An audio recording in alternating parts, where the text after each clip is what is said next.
He died in a car accident, back in them time there.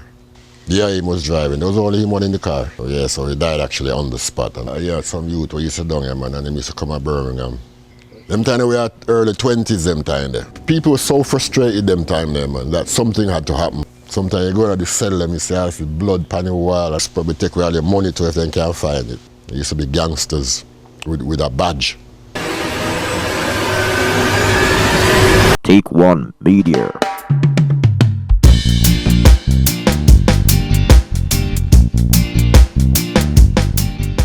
I did have an uncle who lived in Birmingham. So I asked permission from my mum basically if I can go live with him.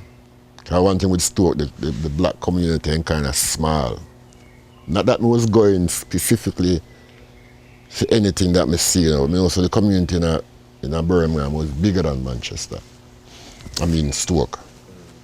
So that's where I ended up in probably about 72, 73.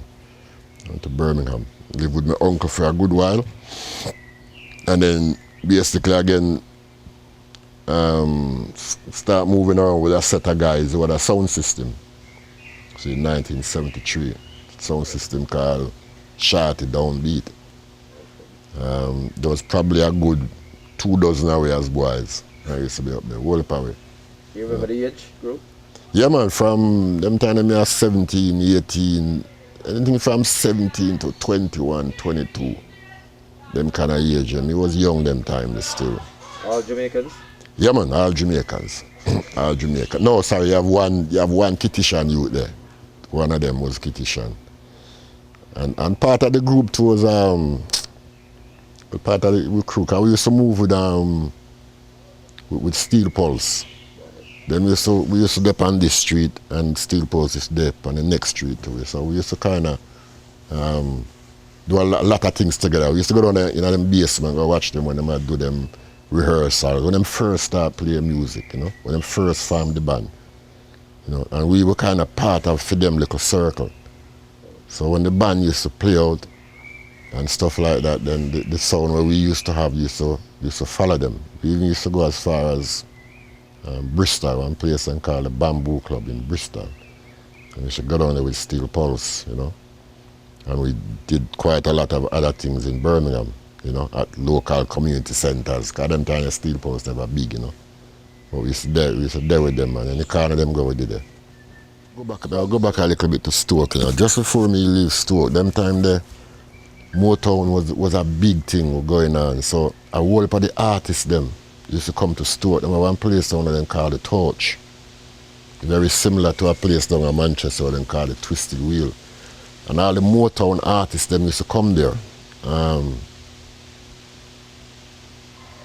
James Brown, Diana Ross, the Temptations, the Drifters, whole of them, all them group they used to come down at this place called the Torch. And that was the only place, socializing wise, for us as black youths. And as through me tall when me young now, me couldn't get in. But them time you have to be 18 to get at them kind of place there. So, whilst me not on this too, but those are one of the fondest memories because all them man there where you see, them big artists, them Motown artists used to come there. I go to Birmingham, I get a job, as well as I run up and down with sound and get a job. And in fact, it's about half a dozen of the sound man them used to work at the same place. Used to work at one factory. And from Stoke, I get something like £5 a week. I go to Birmingham, I get 35, £40 a week. So the transition was massive, you understand? It was massive. And we worked the whole of we used to work, man. As well as I say, running up and down with sound and things like that. Fun time? Yeah, man, yeah. Them time it was fun, man. It was fun. It was so fun. You don't run back to Stoke then? No. I've never ever had the urge to go back to Stoke-on-Trent. Obviously I have family up there still, so I have that connection. My mom buried in a Stoke, my dad buried in Stoke, my two brothers buried in a Stoke, and I still have brothers and sisters and nieces and nephews and all kind of people up there. So Stoke and my community still, Know everybody up there, everybody. Know your family? Yeah, man, everybody, know everybody. Okay.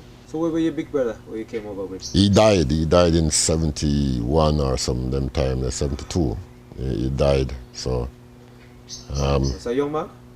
yeah, man, he was only 18-year-old when he passed away. I was, I think I was 16. So again, that was a very kind of traumatic time for the family, you know, if you lose him, you know.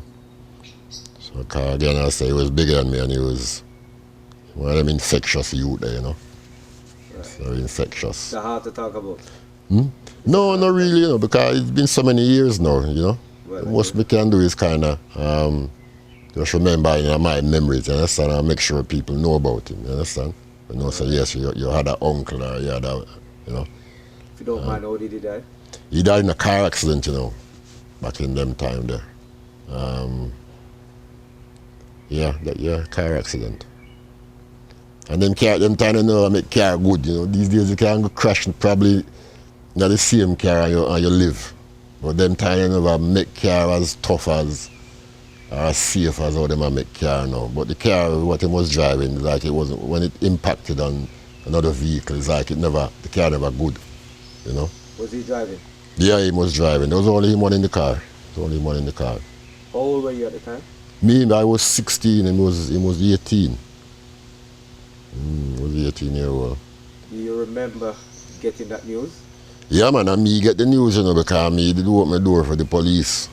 And basically, them asked my mother, and when them call, when they go call her and tell her, say, police at the door, and them tell her what go on, you could hear the scream, you know. But anyway, when police come at your house, at them time, man, you know there's something not right, because they don't really come at your house. Police don't come at your house for nothing, you know. So you just know there's something never right. So yeah, so he died actually on the spot, and I say him, the accident, and him lived for X amount of days, you know. It was kind of instant death. That's sad. Do you remember the funeral? Yeah, man, yeah. Remember it, yes. You know, it's certain things in life you know forget, you know. But yeah, I remember that, man. Remember that. And again, you know, when people bury well, even like these days, everybody turn out, you know. Everybody come show them support and all them kind of thing there. So yeah, he was I do remember it. Remember it like it was yesterday. You know. Remember that pain? Yeah, you kind of remember it. I can remember, you know, me and him tighter than me and the other siblings, you understand? Because me and him growing in Jamaica, we come here together. We used to kind of follow in a themes, because you're bigger brother, you know, so if your bigger brother go out with things, you want to go out with things too, you know, so you kind of miss that as somebody to look up to, you know. So from him gone, you know, it's sad still, it's sad, but you know, what is to be will be here, sir. So from Birmingham, how did you reach to Manchester? Right, well, we have some brethren down here with some people who we meet, and them used to come to Birmingham. They want to call them name, you know, but No, don't call it. no, we don't call them name. But yeah, some youth who used to down here, man, and they used to come to Birmingham, and come link with, you know. They used to come out with blues and so forth and so forth. And we became friendly. And then not too long, you know, that process, you know, Moss Side Youth Club link up with Free Youth Club, which is Oaklands. And we used to have tournaments, football, basketball, netball, all them kind of thing there. So back in the day, them things they used to go on enough, because we used to go, our youth club used to go to Coventry and Nottingham and Sheffield and all them places. So anyway, so one of the time now Manchester come to Birmingham. And that's how me link with Manchester people fully. So the whole of my crew now, we used to have a place up there called Bullring. So netball team now, the whole coach of that woman come down there. Me and my friend take them go to Bullring, go show them the shops and stuff like that and thing, you know, and come back at Oaklands. And we have dance tonight, and I think it's Full Sound that play the dance as well. So from this, so we kind of get a good connection with Mossad Youth Club and the people them that used to frequent that place there, you know. And gradually after that, we started to come down more regular, you know. We used to come down regular weekend time. We used to come down to Manchester and go at blues and dance. We used to go at place like Carib and what about real place called again? Carib, Mayflower, Reno, Nile, Western. What age group were you? Them time we are early 20s, them time there. Early 20s. So what's the difference between Manchester and Birmingham party life those times? There was something, when we leave Birmingham now, is that we're serious now. Birmingham people are serious. Yes, and them time when we come to Manchester now, like the Rasta business, it kind of just start, you know. Man and locks them head and all them kind of something there, you know. So it's like we are transition to a different style, you know. And also it was Rasta man per se, you know. I think I work with my friend, I probably it's a fashion thing, you understand? Okay. You never really kind of studied, but we kind of did follow, we did, you know, we are say Africa too, you understand? We are say Africa. Yeah man, we not get conscious man, because the music, them time they ain't conscious, you understand? So, but the difference with the Birmingham situation, because you see when in Birmingham now, when we leave Birmingham now, things ain't kind of get a little bit, now bad. You understand? Man I walk with knife and this and that, and cause when we had the song, we used to go fight. Yeah, man, things was getting a little bit out of in Birmingham, you know. But as I said, we used to come down here regular. We used to like the people. Well, I like the people. We used to like Manchester people. The way them so kind of jovial and, you know, happy-go-lucky and friendly, and them time I think, you know. And it was just different to kind of get away and to kind of see another area, you know what I'm saying? So we used to spend a lot of time down here till eventually, 1975. About 1975, we moved down here lock, stock and barrel with the sound. Me and two other brethren from Birmingham bring the sound down here, you know. And them time now we link up with all the other man them that used to have sound down here, you know. And other people used to come join with. What do you mean with the sound? You bring the sound? Yeah man, we bring the sound, man. Sound box, everything? Sound box, everything. We rent to a van. Because we used to do back and forward so regular. Okay. We rent to a van down from in a town and we go up a Birmingham and we tell the owner of the sound, so we are going to play one party at Manchester. And the sound never go back to Birmingham. Never go back, but you should call the sound Shorty Downbeat. Okay. But it was a bad sound, it was a nice little sound. It used to have valve amps and, you know, the usual double jar them and all them things. Everything was man-made. The first place we played when we come down here was Mossad Youth Club too. Because we should the connection. And the first song we played was Baron. Wow. Back in them time we played Baron and big sound. Yeah man, Baron sound catch a fire them time. And them time the Baron was just using one little what they call transistor amp. Yeah. Everything was transistor, you know, so everything well a different wire here, so wire this, so we come down and we park up the sound in a Mossad Youth Club man with Baron. And we play against Baron, you know, and I think halfway through the night Baron sound catch a fire. Pure smoke I come from back of the amplifier. I try turn it up to kind of reach the kind of level where we was at, kind of, because we have one valve amp, you know. Take all off to warm up. And when it warm up, you know, a pure trouble it give, man. So yes, that was not the mid-70s. So Manchester life was good at the time? Yeah man, Manchester life was good, man. It was alright. It was a little bit more calmer than Birmingham, you know. I kind of liked it, you know. And a lot of people was kind of very warm. We receive a lot of warmth down here, you know. And you kind of, when people look upon you like that and start treating them kind of way, you kind of, you know, you gravitate to love and kindness, you know. So yeah, we never went back. We didn't go back to Birmingham. Work in Manchester? Work in Manchester, I mean, it was a while before me kind of decided to kind of, Well, it wasn't even me, you know. I mean, I was kind of encouraged by my other half to do something different, you know. So that's the way I went down with sound up until about 1981.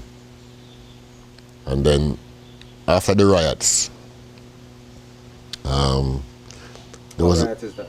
the 1981 riots. And I couldn't present there. Big Where, riot. Manchester? Yeah, man, yeah. In Manchester, 1981. A riot, big riot did go on. Because them time they say, me used to have a thing with them called stop and search and sussler and all them kind of something there. And the police them used to harass the black youth them. Just like them harass them today. I don't know nothing different. They used to harass you, you can't get nothing, you can't do nothing. So I suppose them time is like people reach a boiling point, you know. And at 81 now, I don't know if it was planned or a dozen man say, well, come and go buy some petrol and some buckle and start burn down the place and all them something there. You know, people were so frustrated them time there, man, that something had to happen. And it happened in all other cities, but Manchester specifically, Queenie Crescent and all over most side there. Police and we clash, man, we clash. Were you out there? Yeah, man, yeah, them time me there about them, man. I whole for the man them who there about, I walk up and down the street, them was there too, you know. And they remember when the shops was set on fire and, you know, police are tracing in some Land Rover pan the craft, you know.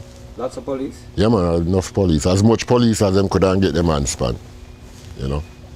And it was for days, it went on for days, man. Days smoke a blazing on most side there, you know. Was it in the news on that? Yeah, man, yeah. That was well covered because it wasn't only Manchester that had riots them time there, you know. You know, other cities had riots as well. Because it's a spontaneous thing. You know, it's like a chain reaction because no matter where you come from as youth, you know, you feel the same thing. If you're there Manchester, you feel the same thing. Birmingham, the same thing. Because the policing back in them time was bad. Policing never good, you know. Have you ever got stopped by the police? Yeah, man, upon a regular, man. I'll get stopped regular, man, upon a regular. All certain places like Wimslow, I used to drive Wimslow. What's the Wimslow? Eh? Where's Wimslow? Wimslow is just probably about 5 miles or so from where we're sitting right now. And you have a year road they call the A34, so if you want, you can drive that road that got Stoke-on-Trent, Birmingham, Wolverhampton, them places. Why is Wimslow different from most side? No white people, no black people used to live at Wimslow. That come like a no-go area for black people. So we used to drive them places at night time. And I remember specifically one night we had drive through there, and through your car never really too legal them time there. And nobody not really too fuss about this and that, you know.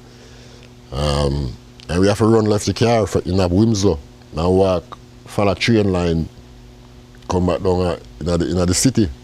Because police are chase we, you know. So I have to run left the car, left it in Wimslow, man. Leave it.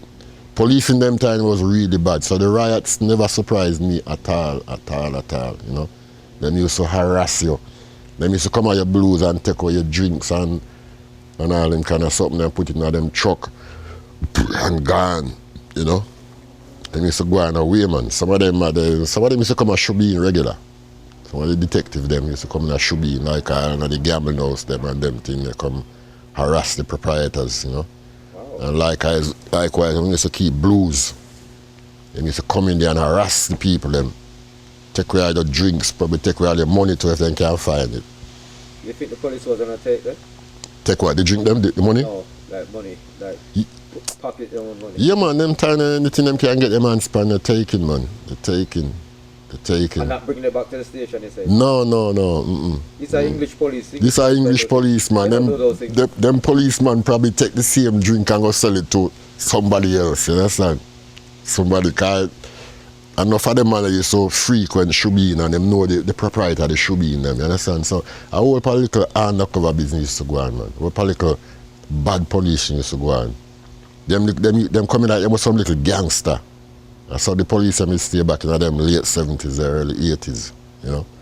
They used to be gangsters with a badge. Wow. You know, I saw them used to stay, man. So the riots, it probably was a necessary thing at the time. Necessary to make them know, say, you know, something, enough is enough, you know. If we stop where them are going, we stop treat where them are treat with, you know. So I say I have some people, I know say back in the day when sometime when people just turn up just to come being involved in something that don't really concern them, you understand? Whatever did go on in the 81, right, say it was local people, because them used to police the area in a bad way. Sometimes you used to pick up man from Moss Side and bring them all a Platt Lane and Green Years and all them places, you know, and beat you up. Sometimes you go to the cell and you see I see blood pan the wall and all kind of something. Then you used to hang up with bad man. You ever get any lockup yet? Yeah man, yeah, regular thing that. Back in the time they were regular. And so you get locked up and you get charged with anything, you understand? They must lock you up because they can. What's your worst experience with the police as a younger guy? As a younger guy, my worst, you know something, there's been a lot of experiences with them, you know. A few times, well, I get arrested. Not charged, but arrested and put in a cell and all them something there. The worst time for me one time is like when I see some of my brethren I get some beating. Because me done that the cell already, you understand? And one place, run a Hume. You have one party around there, you know, a knock down Crescent in a Hume. And a brother named play music around there. And the police come on, they come raid the party. And them take with 13 people out of the party. Them time they me never at the party, me that them done lock me up for whatever already, some false business, you know. And them bring the whole of the man them in the police station, Green Hills police station. And it's like everybody that come in there get beat up. Even women them carrying it, you know. And them policemen them thump them up, fist them up, all kind of something, man. So the police them time used to terrible. It used to be a terrible bunch of, I don't even know if you call them. Them just a wicked set of people. So there's no one you could make complaint to? Them time, no man, them time nobody listen to you, man. The most you could complain to, you know, your people them who you work with. Are people in the community like all the youth worker them and all them kind of something there, and them kind of thing they bury, you know. And higher heads like Barry Swed Edwards and them people there, you know, and kind of register your concern or what have you. Because them time used to be quite a lot of meetings that used to be take place, but a lot of the youngsters in my age, we not attend them thing there. I didn't want to at them time there, you know.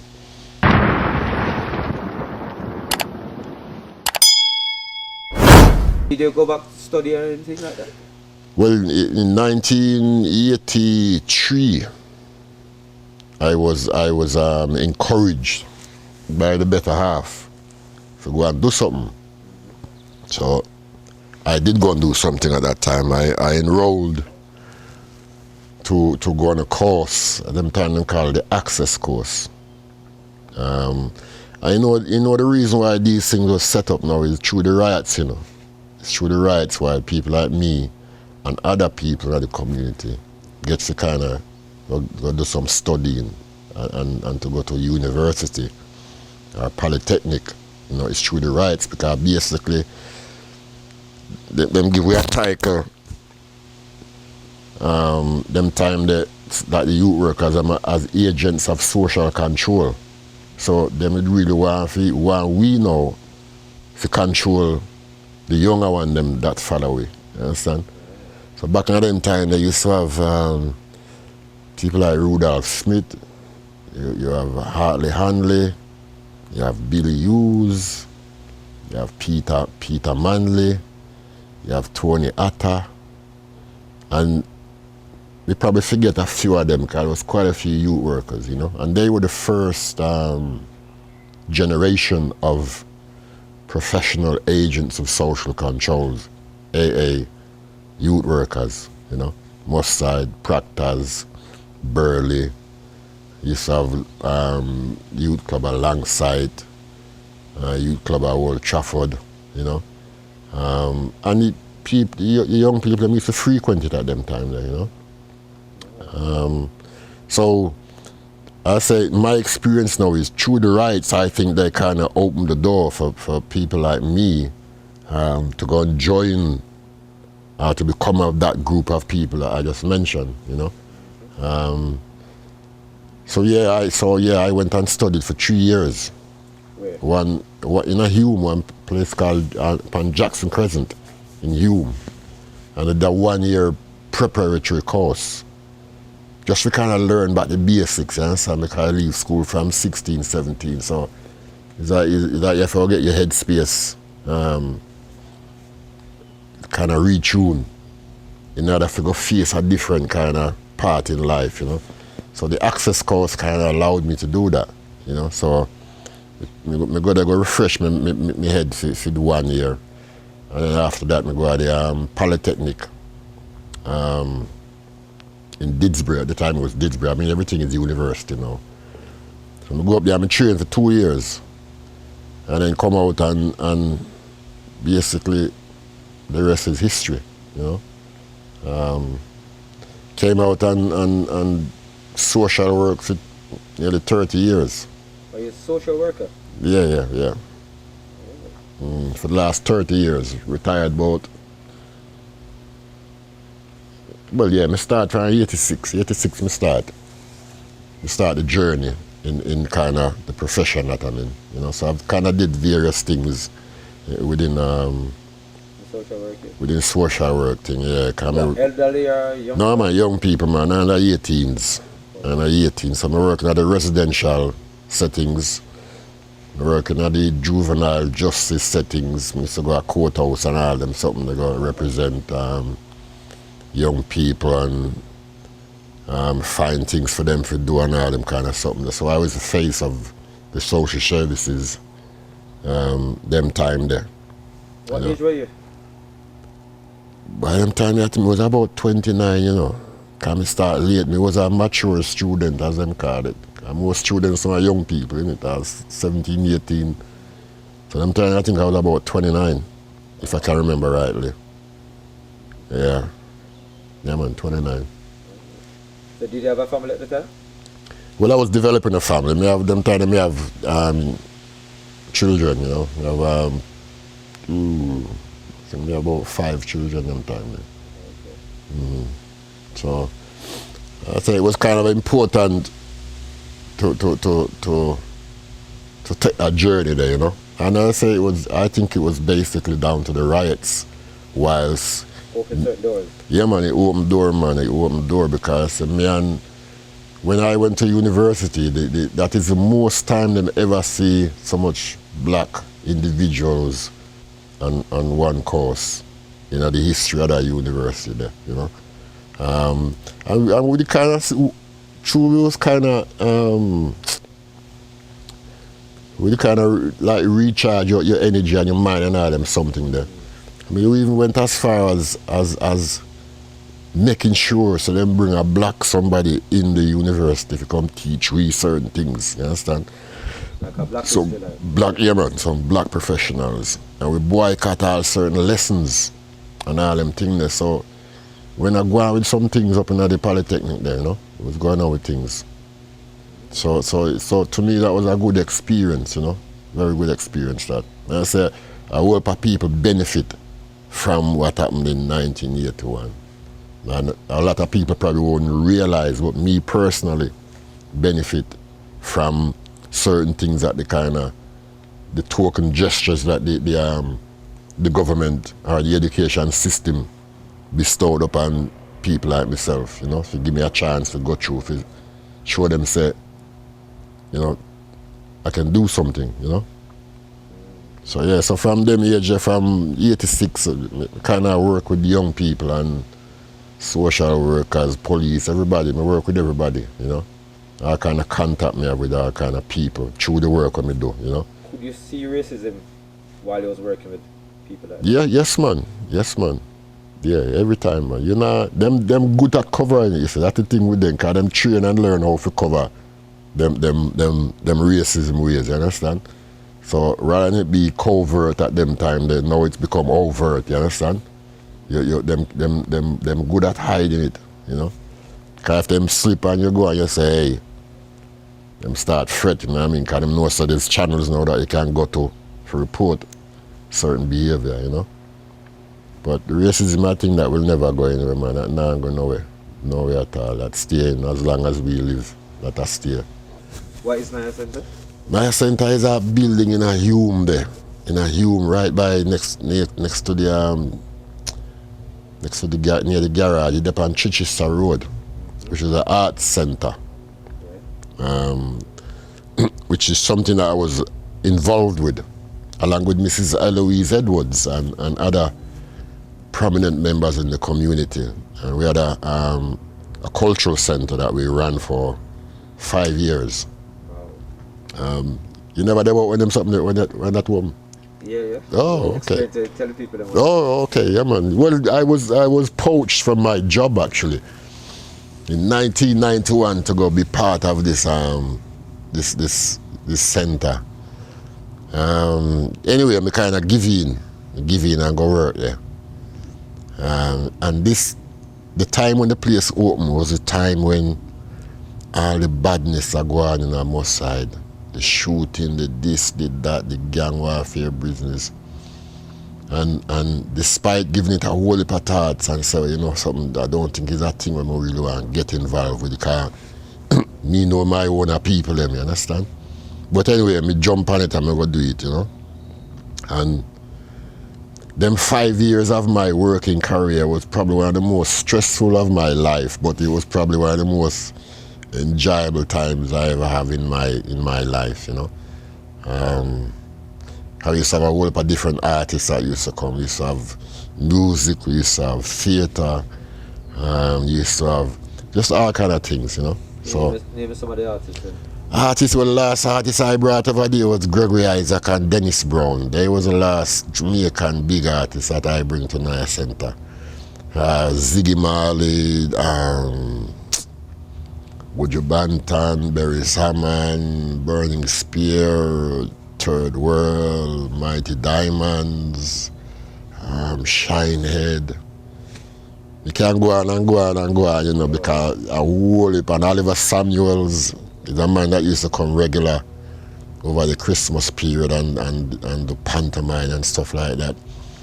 And then we used to have all the regular people them from London, or the theatre groups, like the BB Crew, Eddie Nestor and the Posse. There's a host of people, man, a host of people. And in a sense, a lot of people, even though when you come to Christmas time, a lot of two of them know me was involved in that place. I always have discussions with me about how they miss it, how they wish it was, you know, back to them time. But yeah, we opened it in 1981.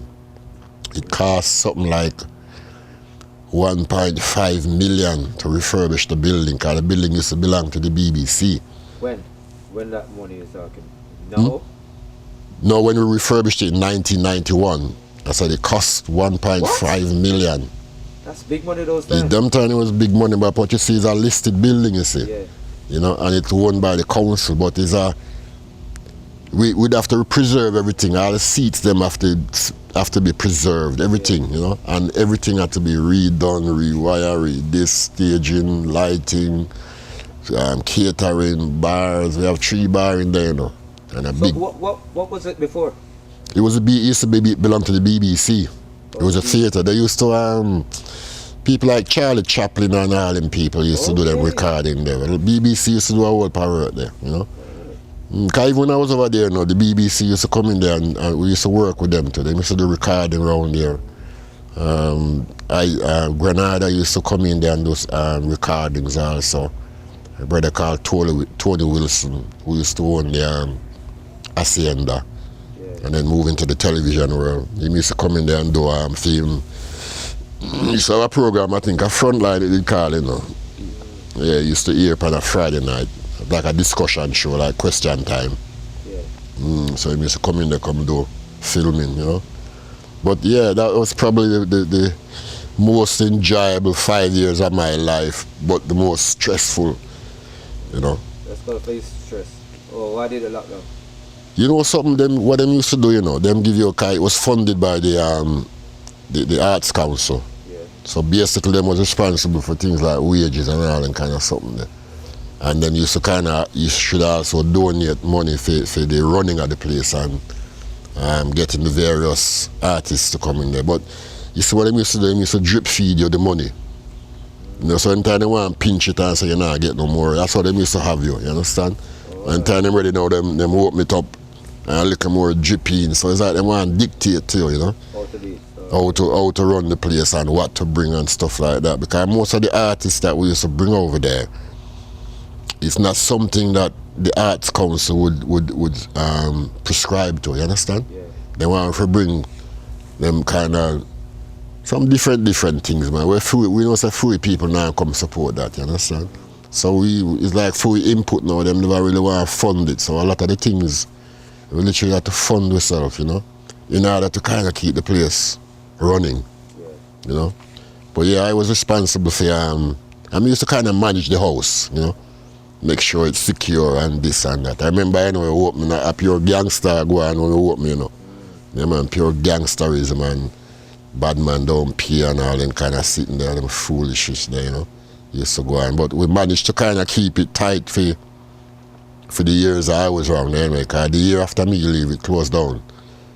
Which is, I mean, it was destined to close down. It was destined, you know. But I say when me left us, now me jump back in my social work thing. I want to, when you have them kind of thing, you can always jump back in it, you understand? Yeah. But it was good to kind of leave that for a while and do something else, yeah, man. Yeah, so. Yeah, so yeah, that have to come in my history because that was a very, very exciting time in the history of Manchester because people never really got a theatre until them come on Naya Centre. You understand? The first time some of them go to theatre and say, we are on it. Even when some of the artists them used to come over there and say, we are on this place here, you know. They must give you a whole heap of love, you know what I'm saying? Even when the London crew them used to come down to Manchester, like Eddie Nestor and all them man there, you know, and them say we are around this and I feel with this. I mean, it wasn't free, but we are around it, you know. What are you doing now? After 30 years as a social worker, you retire. So, you say you retire? Yeah, man, I retired 10 years ago now, or 11 years ago now. I kind of took early retirement and basically just wanted to kind of have some me time, you know. I never really wanted to work to an age where I no use, you know. Yeah. So I just took the retirement and basically just kind of just chilled really and just do what I want, do when I want to do it, and I don't really have to answer to anybody, you know. What was your plan as a younger man? Did you plan to go back to Jamaica? No, that wasn't my plan. That was my parents' plan. That was my parents' plan. That was when them come here. That was them plan to go back, but that was never going to happen. I don't think. Even when I was encouraging her in our later years to go back home, you know, and go spend with your family because you still have sisters over there and stuff like that. But it's like it wasn't to be. But that wasn't really as you kind of start growing, that wasn't really my plan, you know. My plan basically is to hop, skip and jump when we want, you know. But me personally is not somebody that would just pack up everything and go. Have you been back to Jamaica? Yeah, man, regular. Me spend some time 3 months at Jamaica, 8 weeks at Jamaica. I just come back the other day. I was over there for 2 weeks. Brought my grandkids over to kind of introduce them to and show them where. Yeah, man, show them some history about where them come from, where for them ancestors come from. Have you go back to the same place you grew up? Yeah, man, yeah. We still have brothers and thing over there, you know, and cousins at the same kind of spot, you know. So you have street light there now? No, sir, you know, in them places. Are you serious? Yeah, man, I say country, you know. That's a bush then? Bush. Where me come from directly, there's no street like that. Them kind of move on from the still and gone pan roadside, you understand? Yeah. Whereas there's them, electric way up them side there, you know. But where me directly come from, water, you can't run electric. Well, you can, but you know what I mean? It not easy. It not easy. So So yeah, when man. you spent the 3 months, where did you go? Me, I was in a place called St. Mary, a family place, you know. So we kind of have our own little corner there. So when we go over there, we just kind of blend in, you know what I mean? Just blend in. We don't really, because different times you go there as a tourist, Yeah. and there's times you go there for just kind of get out of the tourism situation and just go, you know. How did you find that? It was okay, you know. It was all right. It was all right. I could have stayed there longer, you know, but that is not my intention. I really want. What did you miss? In England? Yeah. You don't miss nothing in England, man. You don't true. You're not Jamaica, you don't really miss nothing in England. The only thing you kind of, the only thing you need in Jamaica when you're there, the English pound. That's the only thing where you don't miss. Your mom and dad. They passed, you say. Yeah, yes. When did that? My mother, she passed about 2 years ago. April gone 2 years ago. My father died now about 20 odd years ago. How old were your mom? So I think she upon her 89th year she was on. So she done been 91 now. Father, he died pretty young actually. He died at 70, which was kind of, to me now when I look back, I nearly reached them kind of age there, so he kind of, you know, so he kind of young. 70 is young. But he passed at 70. But you see the things what he used to do, like the works when he used to go out back in the day, that kind of contributed to his illness, kind of bronchital business. And that is all the dust out of the mines and all them something there, you know. Thinking back, your life, you think you had a good life? I think so, yes. Yes, I think I've had a decent life, you know. Would you could change have. anything? I'm going to say yes, you know, you're going to say what? Don't answer that. Don't answer. You know, so, but I don't know, you know. You know, no. You know what I'd probably do? Whatever I'm doing now, I wish I'd do it earlier. Okay. You understand? Because there's certain things you achieve in life, and it's basically, because when me young, you know, when I always say to myself, you know, so by the time you're 40, I want to retire. I want to have this, and I want to have that, and all that kind of something there. You kind of wish everything had happened upon that thing there, you understand? But obviously, life hard, man. Life is not easy. It's not easy at all, you know. Are you comfortable? I have no complaints. I am kind of blessed in a sense, you know, and fortunate, but you don't become fortunate unless you plan. Cause, you know, you have to plan for what's ahead of you. You can't sit back and wait for it to come to you, you know. You have to go out and get it, you know. What would you like people to remember you by? By my deeds? Yeah. You know something? Me's a good-natured, kind-hearted kind of person. And a lot of people will remember me by the work what me do with some of the young people them that coming from some serious situations, you know. And I was able to be kind of able to give them guidance and support them through whatever them I go through, you know, without kind of being judgmental and all them kind of something. Just do my work, you know, and try to get a good outcome for them, you know. And I say, I do it for 8 from 1986, you know. And even up to this day, if me go road sometime, you see young people that me used to work with back in the day. And they tell me now, so they have grandkids and this and that and what's it and that. In fact, me used to have this little youth, you know, it's black youth. He's from Ghana. His parents is Ghana. And I see him the other day on Great Western Street. And he is a grandfather now too. But I was working with him probably when I was about 13. He was about 13-year-old, you know. He come our place and me and him did it, you know. And he invite me to his opening of a 25-bedroom hotel in Ghana, you know. So if me wasn't doing something good, when me I deal with them kind of youth there, then he would have see me and walk past me and kind of have bad vibes. You know, him say, yeah man, you've got to come man, you know. So it's just things like that kind of say, that me say to myself, you know something, the good way you do will follow you understand? So yeah, so me just really want people who kind of know me and know what kind of work me do.